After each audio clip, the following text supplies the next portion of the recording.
So I expect it's going to be a few moments before everybody actually shows up. We'll wait to start till 3 or 4 minutes after, or at least a couple minutes after.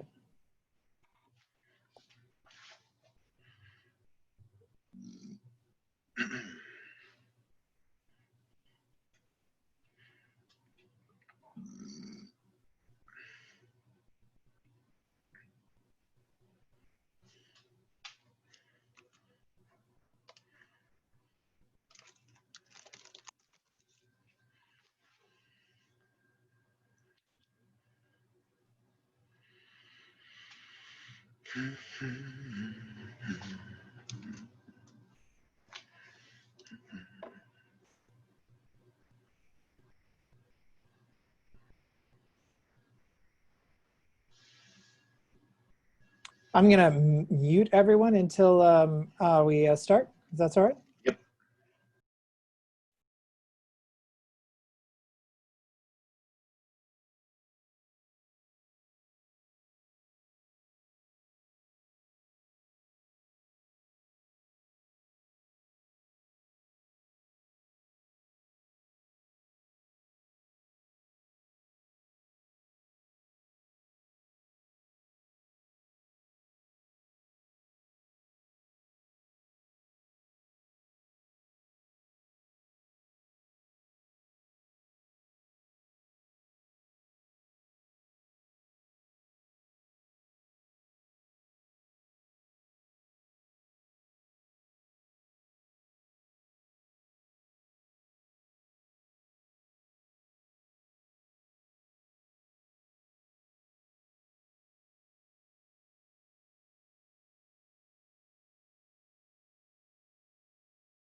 We'll see what attendance is like. Friday in July might not be the top attended research seminar of the entire year, but no matter what, we'll record it, and it's useful to have these kinds of checkpoints for the research, and to get feedback, even if it's just a small group. Absolutely.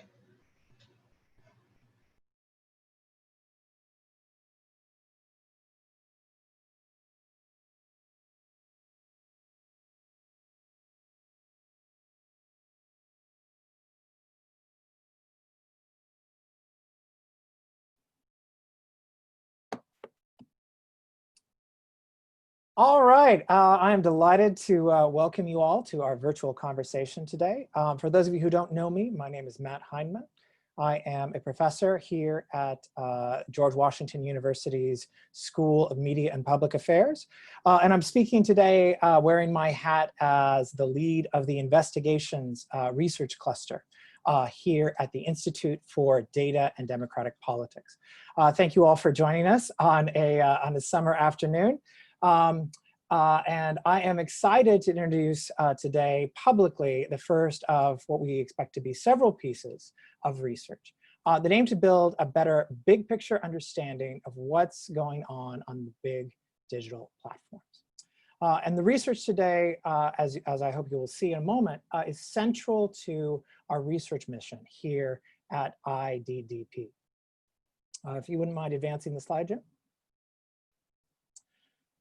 So the Institute for Data, Democracy, and Politics core mission is to help the public, journalists, and policymakers understand digital media's influence.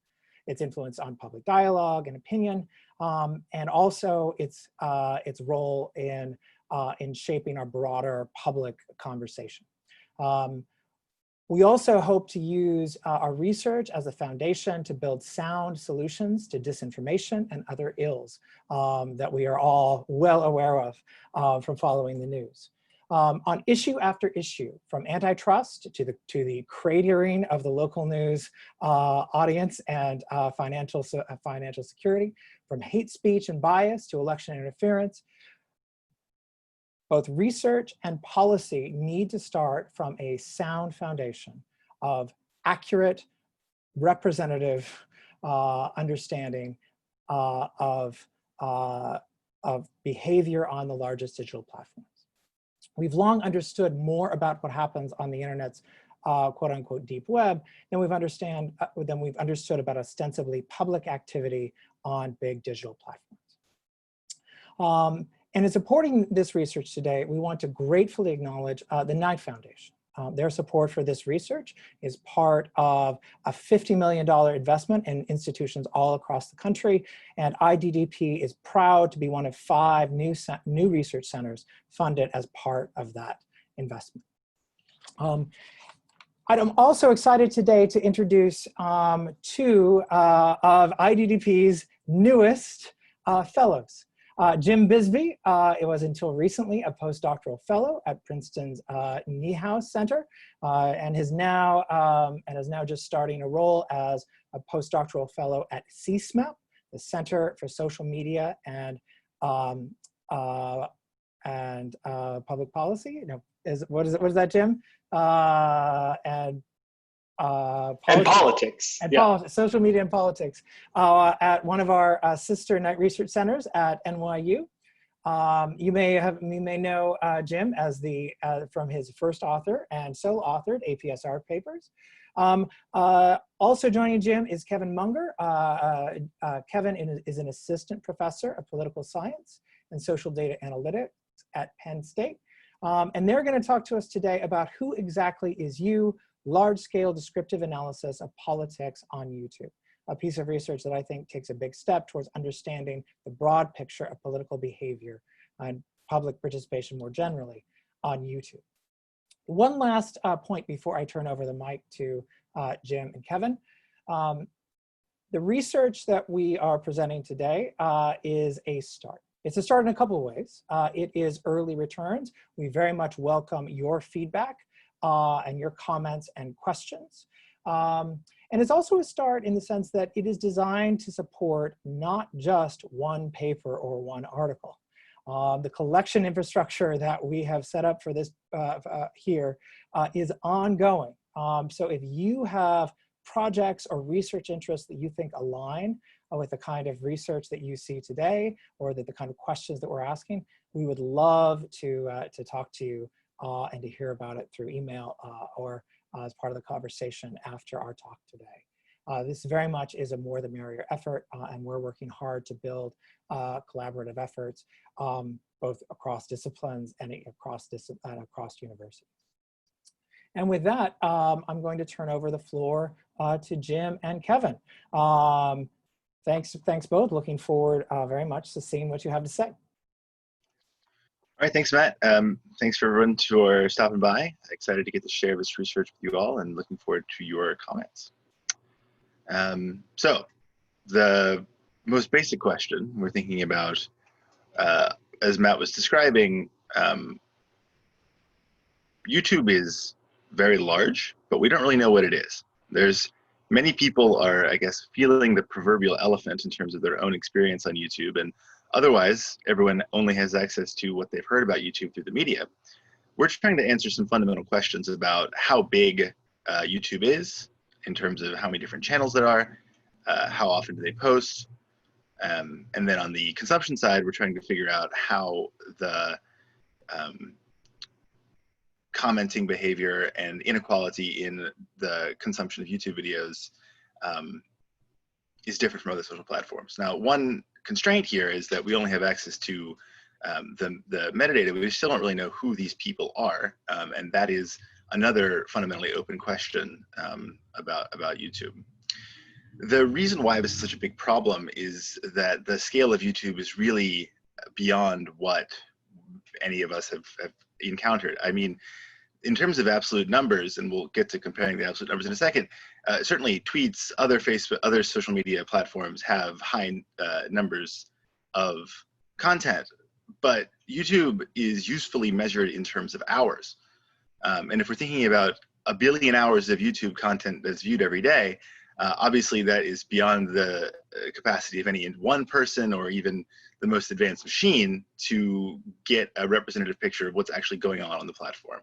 The billion hours and the 500 hours of content uploaded every minute are from YouTube's reports, their annual reports, so that's coming straight from the company. Even if we're trying to figure out what YouTube is, of course, it's constantly changing. So at best, we can think of what YouTube is as a time series. And again, even with the sort of high-powered machinery we've brought to bear on the problem, we're not going to be able to describe the whole thing. So what we're trying to accomplish here is to start the process of developing a time series for what YouTube is so that we can know what YouTube was. So taking a step back in terms of why this is such an important problem, when it comes to the tools that we developed for studying media, it simply used to be the case that the supply of media used to be small. So all of our institutions and many of our intuitions are based on a world in the kind of post-war America where the total amount of media that was being produced was tractable. And again, now it's extremely large. And I think that much of the focus has been on the change in the consumption of media, change in the demand, and comparatively little has been focused on the change in supply. So that is the primary angle we're going to be using to think about understanding YouTube and allowing us to ask better questions. Academics and journalists have not really appreciated this change. Again, because each of us only consumes a small portion of it, it's impossible to know just how deep, how broad YouTube is. And again, the numbers are, we're sort of into the realm of the national debt where the difference between $1 billion and $1 trillion is difficult to even think about. And so comparing different platforms to each other, comparing different aspects of one platform is a useful way to at least understand trends and dynamics over time. So, of course, if you've been studying media over the past couple of years, the major story was fake news, right? And so fake news dominated the conversation. And of course it was important, no one's denying that, but I think that this graph would have been a useful counterpoint to all of the discussions about fake news over the past 3 years. I feel like, you know, close to half of the academic research on media on the online over the past 3 years in the wake of the election was about fake news. And yet this graph, which comes from a paper in Science Advances that came out a few months ago by Jennifer Allen, Duncan Watts, David Rothschild, tries to put the overall consumption of fake news in comparative terms with the rest of media that's being consumed. And as you can see, you can barely see it. So it could well be the case, and I think it is, that fake news is worthy of study. But if this graph were present in every article about fake news, the scope of the problem, I think, would become more clear to people. Of course, even if we are worried about fake news, YouTube is the place to go for it. This has not really been part of the conversation. This is from the appendix of that same paper. But if we look at their coding of the different major social platforms in terms of what percentage is mainstream news versus what percentage is fake or hyperpartisan low quality news, Facebook has the in absolute terms, the highest percentage of Facebook is fake hyperpartisan news. But in terms of percentage of all news, YouTube is really far and above the rest of them. And so understanding what is on YouTube would allow us to ask, I think, the more interesting questions about YouTube, which have not really dominated the conversation about YouTube, right? So fake news was the kind of the main discussion about Facebook and Twitter. When it comes to YouTube, the dominant discussion in the media has to do with certain kinds of harm. So the dominant narrative in the media and the focus of a decent portion of the academic research on YouTube has to do with far-right radicalization and the recommendation algorithm shifting what kind of things people are exposed to. Those are, again, very important things, but those are not necessarily the most important things on YouTube. And so these narratives all evolved kind of feeding off each other. And in the absence of the kind of large-scale data that is simply undersupplied. And that's really what we're trying to accomplish here, is to begin conversations about why we care about social media with facts of what social media is in terms of both supply and demand. So in terms of the most immediately relevant research on YouTube, I think the key starting point for this conversation was Becca Lewis's paper about the existence of a network of heterodox political YouTubers. And the kind of theory there is that the network of debating each other and having these arguments allows for people to grow their audiences by kind of sharing their audiences in the context of a debate. And you can create many, many hours of engaging content for cheap if you just have people yell at each other, which is the old trick cable news discovered. I have also studied this same segment of people. That was 30 channels for the paper with Joe Phillips. And we were looking at this longitudinal descriptive analysis on a small set of these accounts. Even that was enough to demonstrate that the audience for the farthest right YouTubers peaked in 2017, which again is not something you would have realized if you were simply following the media discussion about far-right radicalization on YouTube in 2018 and 2019. And we think that it's important to think about views to comments, the ratio of engagement, as a measure of the intensity of the community, which is distinct on YouTube than other platforms. So there's two important ways to think about YouTube. First is as a platform. So I think YouTube is a social media platform. It didn't used to be, and not all of it is, but I think Kevin Roos's description of the rise of inner YouTube, or as Google CEO said, we have a quite powerful social network embedded inside of YouTube. So if you are a fan of social YouTube, you know exactly what I'm talking about. Perhaps you have a younger relative who is very invested in these people. If you, like me, use YouTube to watch music videos, you have no idea this was happening. And in fact, no one would have the sense that this was happening in the absence of this kind of quantitative description. I think the key reason why this is happening is that the YouTube, unlike other social media platforms, pays creators directly. So this makes it much more easy for people to have a career monetizing themselves. And if you look at the surveys of children today, the #1 career aspiration of children is to be a YouTuber. It's now ahead of astronaut and fireman and all that. Right, and again, the recommendation system is important, but it's not the only game in town. The other thing to think about in terms of YouTube compared to other social networks that we're used to studying, YouTube is video, obviously, and yet there are important things to think about how video operates differently from text and images on other social networks. So first, it allows for the communication of parallel information, both the kind of descriptive, textual, factual information that we find in written communication and emotional communication. And so for certain people, that's much more effective. As a result, the dominant format being, the dominant modality being video, changes the audience for social media. So people who otherwise would not have watched, who would not have consumed social media nearly as much, like to consume video. And so this is expanding the scope of the audience. It's expanding their capacity to consume it in different contexts than simply seated at your desk. You can do it while you're driving a truck or something. And how much as a result? You can consume this while you're sitting in class, waiting for class to start with your earbuds in, which is different from other social media platforms. So because it is video, that makes it much more difficult for researchers to study at scale. As a result, we're going to be focusing on metadata because churning through all of this video is extremely computationally expensive. So in terms of thinking about how YouTube has been used by inner YouTube, again, it is possible to make a career out of it. And this is how I've been thinking about YouTube in other contexts. The use of Patreon and Super Chat further enables people to create a small audience and then make a career out of serving 1,000 people their favorite media every day. Also, importantly, a single person can, in the limit, produce an hour of content in an hour of creator time. That is radically not the case for Twitter. Of course, it is harder to make high-quality video content, but when it comes to, if you're an engaging person talking into your video screen, you can just dash off an hour's worth of videos in a single hour. You can do it by yourself. And again, the format of the debates or drama are key genres in this context for political YouTube because they're cheap. Yeah, let's go to the next one. Today we're going to be talking about mainstream media, and the way in which mainstream media has used YouTube is somewhat distinct from the way that these inner YouTubers have done so. So first, cable news, as we saw in the first graph there, is still the dominant force in American mass media.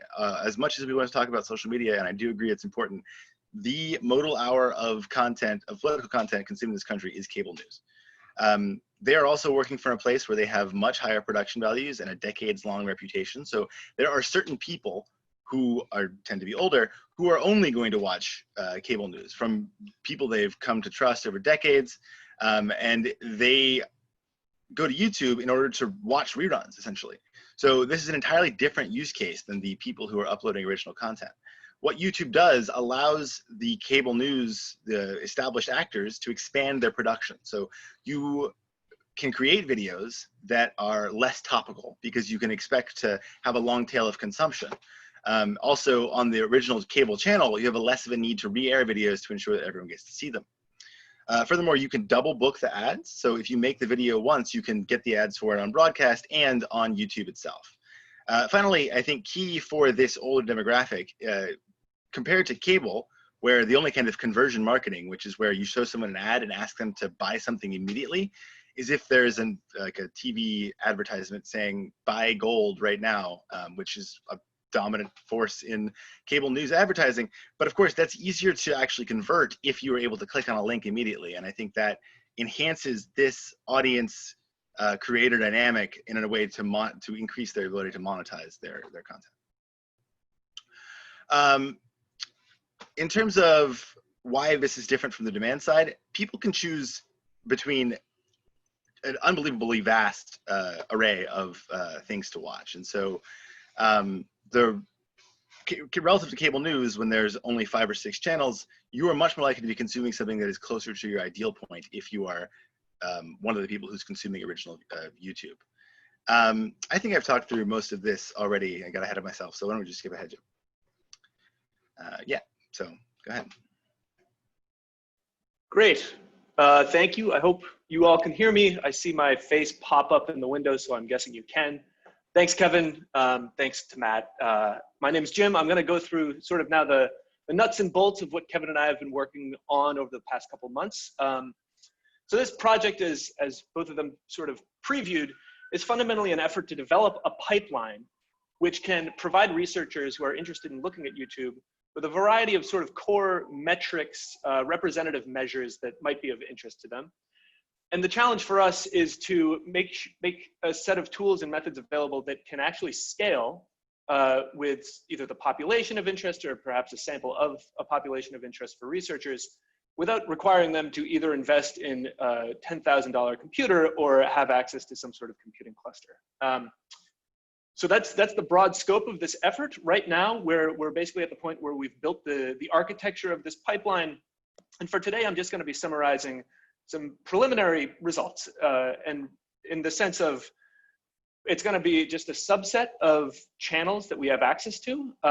Specifically, I'm going to be looking at 118 mainstream media channels, and at the end, I'll show you sort of the kitchen sink. But for right now, sort of these are likely more familiar to most of this audience, just in terms of we all know what Fox News is. It's less likely that we all know what The Blaze is, potentially. Although with this audience, that might not be true. And then the other caveat of the scope condition for today's presentation is that it's a relatively small period of time we're going to be covering. We're looking at just the first half of 2020, specifically from January 1st up to July 11th. So roughly a 7-month window of time that we're going to be looking at these channels. To briefly outline the first part of the data collection process, we're using the YouTube API for the data collection.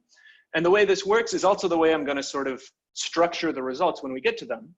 But it starts with a channel ID, right? We take the API, feed it this channel ID, and point it toward the channel endpoint, which will give us effectively metadata in terms of the date that the channel was created, the number of subscribers, total number of videos, total number of likes, etc. And then also a list of videos that the channel has put up. And each of these videos has its own endpoint in the API, which we can point at. And in return, we'll get metadata on the videos. And again, it's going to be sort of the basics: date created, number of views, number of likes. And then again, this sort of third step down, we also get the list of the comments that have been made on the video. And this takes us to the final endpoint in the API, which is the comment endpoint. Again, we get the basic metadata that I've already described twice now. We also get the text of the comments, which will allow us to do some more sophisticated things with natural language processing. And then finally, we also get the author ID. Now, unlike the previous steps in this API flowchart, there is no endpoint for authors. There's no endpoint for the actual users themselves. Unlike, say, the Twitter API, we can't go back and get their most recent 3,200 comments. However, this author ID is a unique identifier for each of these people, and that allows us to notice every time they pop up across other videos or across other channels. And so at the very end, I'll return to this feature of the data, but this is how we're going to be able to sort of create a network where the edges of the network are going to be sharing the same people who are commenting on your videos. All right, so I'm going to start from the top in the most basic, big, broad strokes. These are our data. This is a plot of the date that these channels were created as they accumulate in our data set over time. So on the y-axis is the total number of channels. Again, this is 118 mainstream media channels. And on the x-axis is the date that they came online, right? So this is not the date at which we start recording data for them, but rather this is the pure metadata of when was the channel created in the first place. And to Kevin's point about sort of stylized facts versus empirical truths, and maybe I'm putting words or ideas in people's mouths unfairly, but certainly the stylized fact I used to have in my head about YouTube is that it is dominated by non-traditional stakeholders. So when we think about mainstream media channels, we think of things like CBS and ABC, you know, the classic cable news networks, New York Times, and we think of them as sort of being disrupted by these new types of platforms. And yet, if we actually look at when these sort of two broad groups first joined the platform, clearly, so on the left here, these are what I'm sort of thinking of as the sort of core, the original, the gatekeepers of media and news content production. And there's very clear evidence of almost a coordination among these different entities who all basically joined YouTube either as early as possible, in the case of CNN, or basically between 2005 and 2007.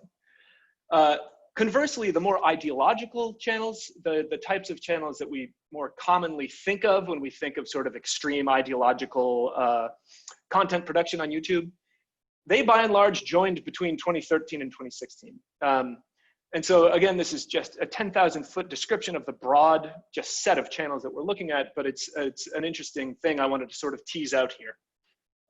As we move on, I want to describe in broad strokes the size of just this sample of channels. And so starting here, we're looking at a histogram of the total number of subscribers. And on the far right, you've got BuzzFeed.com, which has a little over 20 million subscribers, but they are very much a whale outlier, right? A whale in the sense that they're enormous, but they're very uncommon, right? And this is sort of reflected in a lot of different ways we can think about measuring size. So this is subscribers. This is, from a productive standpoint, total number of videos. And again, we see this very strong evidence of a skew. This is on the consumption side, total number of views for the lifetime of a channel. Again, very strong evidence of this extreme skew. And then even if we look at the average views per video, there's clear evidence of the same type of unequal size dynamic, regardless of how we're defining size. Now, one thing to quickly point out here, and this is an important one for people interested in sort of digging deeper into first order concerns. How do you even describe something like this environment? These are not correlated very well, okay? So on the y-axis, I'm gonna be plotting the total number of videos each of these 118 channels has produced just in 2020, over the last 7 months. The x-axis is the total number of video views over the last 7 months, right? So we've got supply and demand. And then I'm going to size each of these channels by the total number of subscribers. And what really jumps out is that subscribers aren't really prognostic at all of either the productive capacity of these channels or the consumptive demand for their content. Again, very high 10,000-foot view of the data, but something I certainly wanted to call out here as we proceed. So now I'm going to go down one level. That was basically the broad strokes of the channels. When we're looking at the videos that are produced on these channels, we can see a couple patterns that I think are also interesting when we think about the productive aspect of YouTube, right? So this is the most productive channel in our data set. This is Noticias Telemundo, who has, as of July 11th, put out over 6,000 videos just in 2020, okay? So that's roughly 30 videos per day. And I wanna highlight here that the slope of this line, by and large, is straight. There's a little bit of evidence of an uptick in their production right around March, but by and large, we're looking at effectively an economy of production that is consistent, okay? And this goes back to what Kevin was saying when we're thinking about, you know, the traditional gatekeepers of media production. They are on YouTube behaving like they would if it was cable news. They are constantly producing output. We see this for smaller channels. So this is Fox News, by no means a small channel, yet it is at this point in time about half the content of the largest. And again, we see very clear evidence of this straight linear increase, a very consistent production cycle. And even for some of the smallest channels, small again, just measured in terms of total videos produced, there still is this evidence of a sort of lockstep, regular type of production process occurring here. If we look at every single one of these channels, these patterns are reinforced. By and large, these lines are straight. Furthermore, you can see pretty consistent evidence across a lot of these of effectively a work week, right? You see these plateaus, these stair steps are the weekends where the channels are not putting up as much content. There are a couple of exceptions to this sort of depiction of a regular routinized production cycle though, right? I just quickly will call out two. For CBS News, there is very clear evidence that there is a stagnation in their production in sort of beginning to mid-March. Conversely, and then it sort of picks back up again in the beginning of April. Armchair researchers might say something about COVID. I am sympathetic to that, but I've got no evidence to support it one way or the other. And then on the other side, a more recent channel, Now This News, shows some evidence of moving up an economy of scale, right? They started off at a lower rate of production and over time have sort of seen two kinks as they scale up their production. Anyway, as the sort of core takeaway here is this is one of the ways in which we can think of broadly characterizing the production of content on YouTube. Now, drilling down one further step, again, following that schema I laid out at the beginning of channels to videos to contents, here we're going to be looking at the comments themselves, okay? And to give you sort of a stylized, even though we don't like stylized examples, this is going to help us understand the plot I'm about to show. This is a single video, and what we're tracing here is the cumulative total comments on this video relative, so that's on the y-axis, relative to the number of days it's been since the video was first posted. And so I want to point out two things just using this as an example. First, in the first 24 hours, this video got a little bit under 5,000 comments. There was a lot of conversation happening on this video in the comment section. Second, over the course of the first week, this continued, right? The total comments increased pretty linearly. And then after the first week or thereabouts, it tapers off dramatically. People moved on. They went and had these types of conversations that were happening in the comment section of this video. They move on to elsewhere, okay? So this is a video that was published on Fox News back in the beginning of January. What I'm going to show now is looking back from July at the 50 most recent videos on Fox News. This is the 100 most recent videos on Fox News. This is the 1,000 most recent videos, and this is the full history of data that we've got for Fox News. And again, I just really quickly want to highlight a couple things of potential interest here. First, by and large, almost all of these videos exhibit the same sort of like elbow kink shape, which is to say, a lot of the commenting activity happens very early on, right after the video is published, and then tapers off dramatically thereafter. Again, just for interest, I'll call out a couple of exceptions, right? So that first motivating video is in fact not representative in the sense that unlike most of these, there is evidence that people have returned to it, 70 days after it was published, 100 days, 150 days, right? And so there's a couple of other videos where you see that type of behavior where somehow the topic of the video becomes perhaps relevant again in the national discourse, people return to it or rediscover it. and then the comments section sort of springs to life a little bit, but not nearly to the magnitude of the initial period. Okay, so another way of sort of summarizing the same takeaway, if we now average over all videos and all channels, again, the x-axis is this days since the video is posted. The y-axis is the share of a video's total comments that occur on a given day. And so what this is averaging over everything, but what we clearly see, again, is this dramatic decline in relevance or salience of a video, and specifically of the comment section of a video as a destination for discourse. Over 60% of a video's total comments occur within the first 24 hours.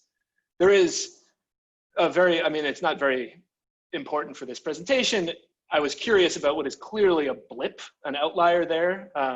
Part of that is due to data sparsity. We don't have that many videos that existed this long, but this turns out to be a video by USA Today, I believe, that put up back in January a video of Australian firefighters saving animals. And just in the last month, a bunch of people either rediscovered the video or went back to it. And that's the explanation for this sort of blip here in the tail. All right, so I'm sort of moving toward the end of the broad strokes of our results, but the final piece of the puzzle is now to move from the comments to the commentors. And specifically, we're interested in how egalitarian or how equal are the contributions to commenting on YouTube. And to say right off the bat, we don't look at this in this project, but both Kevin and I have other projects which clearly demonstrate to comment at all puts you in a minority of people who go to YouTube for content. Most people who watch videos on YouTube don't engage in any capacity. So already when we're talking about our data here, the first 6 months of 2020, we've got 4.3 million commenters. These people are uncommon in the first place for even showing up in our data. But then the question is, okay, we've got 4.3 million commenters. We've got just under 39 million total comments. If this is egalitarian, you would expect to see roughly a 75-degree line where everyone comments about 9 times. Instead, what we see is the following. So this first point I've drawn is the set of commenters who comment only once in our data. All right, and this is just about exactly half of our commenters do so only once. And again, I caveat this by pointing out they might be going to other channels that we don't look at or commenting on videos that we don't see in our data. But within this data set, this is an important key takeaway. Most people, if they are going to comment, they only do so once. This is the people who comment twice, right? And we're already moving up past 60% of the total commenters who do so a very, very small number of times. This is the people who comment 10 times or fewer. And then to sort of complete the raw Lorenz curve distribution, right, what we can see here is a very, very unequal distribution of who comments and how much they comment, right? A different way of looking at this, a much more familiar way, is the proper Lorenz curve, where on the x-axis is just the share of commenters and the y-axis is share of comments. And to sort of articulate it more clearly, half of the content, at least that we observe on these channels, is produced by 2% of the commenters. There's a very small vocal minority who is basically contributing half of the discussion that happens in these videos. And now sort of the final thing, this is still a very new work and I'm curious to see what people's reactions are. But the final obvious substantive question is, okay, if the conversational bus is being driven by this very small minority of people on the platform, do they talk differently? Are they speaking in a different manner than sort of this quiet or the silent majority would? And in order to sort of look at this, I'm going to bin all of the commenters into different categories. So along the x-axis is going to be the total number of times they comment. And on the y-axis is going to be the total number of likes their comments have received. So recall here, when you engage with any type of content on YouTube, typically we think of liking a video, but you can also like comments, right? And so these likes are a way of expressing support or applause for the content that a commentor has put out there. So two things. First, we're going to bin these commenters into the correct area on this graph. We're going to size these bins by the logged number of commenters, but just failing to do that, this would look like one huge square in the bottom left and nothing anywhere else. But to just give you a sense of the scale here, in the bottom left, the vast majority of people comment once, 1.75 million people comment once and don't get any likes on that comment, okay? And then as we move to the right, you see that the people who comment a lot, more than 250 times, also have a fair number of likes on their comments. But now the final thing that we want to look at is, what are the actual words being used? What is the rhetoric? What is the content of the actual language? And to do this, we run these comments through the Perspective API. This is an API that predicts the probability that a comment will be classified as toxic, either due to vulgar language or to threatening someone or to an identity attack or some other dimension of toxicity. And so when we apply this measure to the comments that are embodied in these different boxes, we see the following pattern. And I think this is a sort of an important key takeaway. Again, this is just purely 10,000-foot stuff, but it is an example of the type of thing that I think researchers might be interested in. This minority, this vocal minority, is much more toxic than the quiet majority, right? So as we move left to right along the x-axis, we see for all different levels of the popularity of a comment, we see that they become more toxic as we move to those who are much more active on the platform.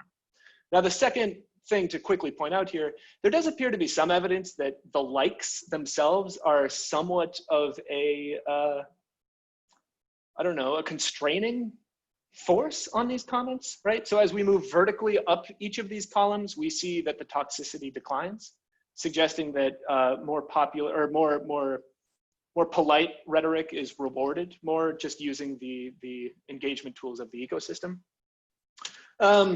Okay, so everything that I've just showed you, this is 118 channels. The core project, again, is to develop a pipeline and a set of methods for applying this to YouTube writ large and at scale. And so just to give you a preview of what we're currently working on, this is about 500 politics channels. So this is not just mainstream media. This is much more sort of fringy, it's still larger than a single person with a webcam in most cases, but it is a much broader cross-section of the politics ecosystem on YouTube. There are obvious differences. The size scales are much smaller than the mainstream media, but there's also a lot of commonality, both in terms of the way production and consumption works and in the way that sort of commenting behavior is driven by a very small minority. And then the final thing I wanted to show, I think I don't want to spend too much more time here, but this here, hopefully you can all see this, is sort of the portal that we're trying to build that will give researchers access to these broad descriptive conclusions one can draw using YouTube data. And so something we didn't get a chance to talk about in the presentation, but something that is obviously a very rich source of data here is thinking about the natural language processing techniques one could apply to the comments or one could apply to the metadata. And so this is not ready for public consumption yet, but this is sort of a preview of where we're taking this. And as promised, we're also getting into sort of thinking about how to think through what network centrality means when the nodes are defined as people who comment across channels. But I think that's probably going to be the end of my time. I'm going to end there and say thank you to everyone. Thanks to Matt. Thanks to Kevin. This has been really fun, and I look forward to your comments. Thank you, Jim. Thank you, Kevin, for a fascinating early look at some of this research. I'm gonna encourage you all to place Q&As in either in the chat or in the Q&A box down below. I'm going to start by taking a question of moderator privilege and ask specifically about the difference between toxicity in the political channels and in the mainstream media channels. Am I correct in seeing in that quick preview that political channels on average were less toxic, had lower levels of toxicity than the mainstream media channels? And if so, to what do you attribute that? Is that just the fact that these channels are self-select for for partisans or ideologically similar viewers? Or is there some other mechanism that you think might be at work? So that's a great question. I think part of this is something that we need to dig into a little bit more just on the pure method side. One quality of these political channels, as I sort of mentioned briefly, is that they are smaller, both in terms of production and in terms of consumption, right? So whereas the Fox News, basically every video has 10,000 comments, these politics channels have far, far fewer. And it's an open question, both substantively and just purely methodologically, what that does to an attempt to estimate the average toxicity. From a pure methods standpoint, obviously that makes any characterization much more brittle, right? Much more susceptible to outliers, or conversely, in the context of these politics channels, the alternative is, with less people there, the sort of veil of anonymity might be less potent, which is to say, these commenters might be more likely to have developed relationships with each other and have thus developed more cordial forms of communication than you would otherwise find on something where 10,000 strangers are all just spewing strident ideological positions at each other. But I don't know. Like, I'm glad that you pointed that out, and I think that's a good way of sort of thinking about what are the questions that are interesting to us as we think about how to take these tools and expand them for broader use. Great. Also, you should all feel free to raise your hands if you feel comfortable doing that. We have another question from Zeev Sanderson in the chat. Zeev asks, qualitatively, do you know what the community is among these 2% of toxic super commenters? Do you suspect that they know each other? Does something that looks more like a typical social network emerge? Thoughts on that? Yeah, I mean, Kevin, feel free to jump in whenever. Just really quickly, thanks, Eve. So, like I was saying, the sort of biggest hurdle and the biggest empirical problem with this API is that we can't actually return comprehensive data on users, right? And so we only see these people crop up when they happen to comment on another video that we have scraped. As such, our first passes at this network, if I can bring this back up, these are all organized where the nodes are channels, right? And it seems to me that an answer to your question would require reformatting this network entirely to make the nodes the users themselves, right? So we've done community detection, right? Like a walk trap community detection to sort of figure out which of these channels are intuitively clustered together. This is still all very much work in progress. But to answer your question, I think we would either need to get really creative and clever, and I'm very open to thoughts on how to do this, about how to build a network diagram where the nodes are users. Conversely, and this is also something that is, all of my answers unfortunately are going to be, this is all a work in progress, but the other alternative is to look for evidence of coordinated behavior among certain subsets of users. And so we've started to look into that. Initially, we were motivated by just a desire to look for bots or spam accounts. But it's an alternative way of saying how much of these 2% are coordinated and know each other and are sort of like driving at the same thing versus how much of them are just a bunch of parasocial, well, I don't know. I don't want to go further than that. But I'd be interested to hear your thoughts on how to actually get at the answer to the question you pose. Great. Megan Brown also asks, hi, Megan. I would like to follow up with the issue of outliers. As the project goes on, how much would you worry that whatever results you find are driven largely by outliers, those very few users who comment a lot? Relatedly, would you worry that these outliers are bots or paid trolls? Yeah. Once again, Kevin, interrupt me, and I know you will. So there's two things. First, to answer your question very directly, we've started applying sort of the traditional methods of looking for these bots and these trolls, right? We look at which channels or which users have either changed their name multiple times, have changed their profile photo. By and large, there seems to be very little evidence of sort of spam or bot accounts along those metrics. Certainly far less than you would see on something like Twitter or Facebook, based on my understanding of the work that's been done there. But more generally, the question of outliers, I think, is an important one and sort of gets to the big method next step of this project, which is to say, on the one hand, like conventional sort of statistical inference, you don't want to be unduly influenced by outliers. But on the other hand, as we just showed here, if 2% of the commenters are contributing 50% of the discourse, in fact, we really do want to pick up those outliers. And so one of the strategies that we have been implementing and that we're applying to get a much broader set of data is proportional to size sampling. We really want to pick up some of these heavy producers, because to flip your concern around, just a traditional sampling strategy would likely miss some of these commenters. In fact, it very, very likely would miss some of these commenters. And we don't want to miss them. We really care about these outliers for certain dimensions of interest to this work. I do want to emphasize just the fact that one of the most striking things is actually looking through this data is just how different it looks from Twitter and Facebook, where you have extremely intense evidence of large-scale bots and trolls.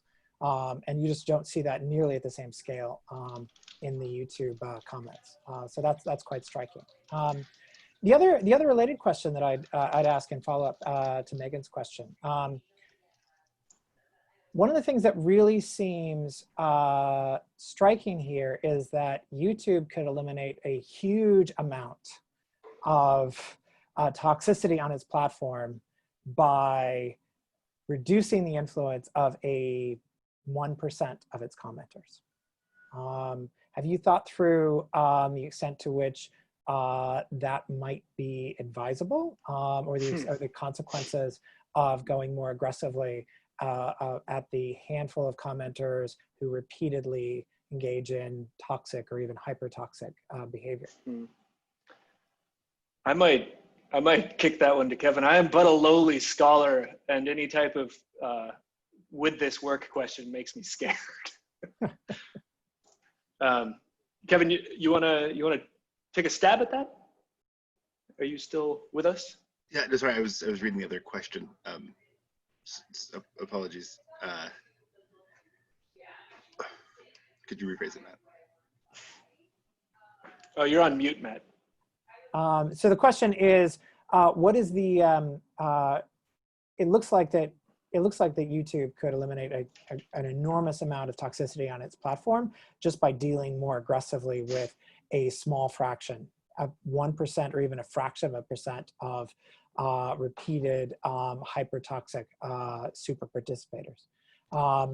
Have you thought through the consequences of that? Sure, right, and does that play into policy recommendations as well? Yeah, I mean, I think the key difference here is that a YouTube account is quite a bit lower investment than an account on Facebook, let's say, where you have to have a real name, and that's really not the case at all on YouTube. And so they make it quite easy to make new accounts from the perspective of a commenter. So I think a useful way to think about this is there's a new paper by Robin Kaplan and Tarleton Gillespie about tiered platforms. So YouTube, I think, is their main example, and I think it is helpful to think through how YouTube is different from Facebook and Twitter. There's two different types of people. There are like content creators, video uploaders, and there are commenters and viewers, and they follow very different rules. And I think that this fact, I mean, again, and then YouTube actually is a third higher tier where the people who get paid by YouTube who have different rules even than the people who create things that don't get paid by YouTube. So that kind of the tiers in the way the platform is administered is different on YouTube than it is from other social networks that we've studied. And so I think that is something to think about when we're thinking about the implications of applying a policy that we have thought about in other contexts. Great, thank you, Kevin. We also have a question from Phil Napoli. Great to have you in virtual attendance, Phil. Phil asks about the initial graphs. So I believe that's probably a question for you, Kevin. I had a question about the initial graphs, Phil writes, that looked like the prominence of fake news relative to other categories of content and relative to legitimate news seemed to be dramatically reduced, or dramatically less. The contention was that the relative prominence of fake news is much less than the attention devoted would seem to justify. And Phil suggests that the real question, or perhaps the more appropriate yardstick, is the relative prominence of fake news in the new current and then in our contemporary system versus an older versus the older system of communication. How would you respond to that? Yeah, I mean, this is a great question, and again, it is shocking and bad that we went from basically very little of hard fake news, like actually deceptive fake websites, whatever, to not zero of that fact, and it is certainly worthy of studying. I'm thinking about this from the perspective of there is a finite amount of social scientist time. So there's opportunity costs to all that we choose to study. I think that if we're looking at the media that is consumed, the bigger change is in people's ability to consume media from a slant or a bias that there was not a supply of televisual media in the past. So because televisual media was expensive to produce in the past, there were not very many different suppliers of it. And so the number of ideological niches that got a supply of televisual media was lower, and they tended to be centrist. I mean, the big story, of course, is Fox News realizing they could move to the right and still keep their audience because there were people there. But that came from the expansion of supply. So new entrants into the televisual media marketplace meant that different niches were able to be served than had previously been. And I think that what YouTube does is sort of ramp that up 10,000-fold. And so we now have, it turns out there is tons of demand for news about QAnon and about, you know, white nationalism and about all sorts of extremely niche viewpoints that don't necessarily fall into fake news. I mean, perhaps QAnon does, but there are other, I guess, non-fake news ideological niches which are getting a full media diet. So the other way I think about this is how many different ideological niches were you able to stay entirely within and get your full appetite for media satisfied? So it used to be, I guess, if you were a socialist or like a far left person, you could read a few pamphlets, but otherwise you would have to go to center left media if you wanted to consume multiple hours of media a day. Now, for each of the sort of many different factions of the far left, you have individual people producing content, and you can watch a full day's worth of media content from, you know, the anarcho-capitalist, whatever your particular flavor is, and never have to go outside of that. So I think that is at least as important a question as going from zero fake news to non-zero fake news. And I think that this question has been studied comparatively less, at least in political science, which is the discipline I know the best. I would also, as much as I like and appreciate this particular research, I would note that their definition of fake news is narrower than many other scholars, including probably myself. Now, that's not going to be a sea change, but that does that does change the perspectives, I would say, a little bit.